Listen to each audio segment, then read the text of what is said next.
कराची में कहीं तेज तो कहीं हल्की बारिश का सिलसिला ताहाल जारी। बेशतर सड़कें ज़ेरे-आब, अंडरपास भी बंद हो गए। कई इलाकों में पानी घरों में दाखिल हो गया।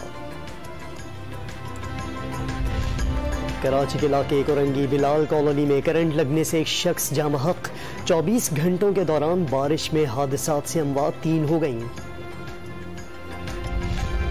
कराची में 24 घंटों के दौरान सबसे ज्यादा बारिश मसरूर बेस पर 119 मिलीमीटर रिकॉर्ड की गई।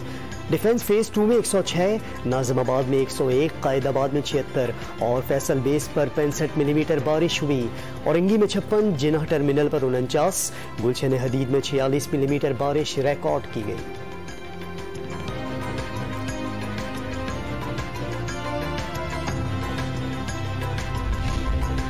कराची और मुज़ाफ़ात में मुसलसल बारिश के बाद ठड्डो डैम से पानी बह निकला। रेला हब से आबादियों को तबाह करते हुए शहर कायद पहुंच गया। नॉर्दर्न बाईपास पर गाड़ियों की आमदोरफ्त बंद। कई देहात से नकल मकानी शुरू।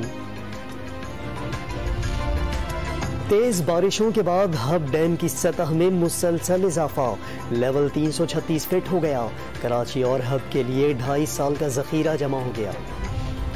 लसबेला की तहसील विंदर में सलाबी रेला मुतअद्दिद देहातों में दाखिल हो गया।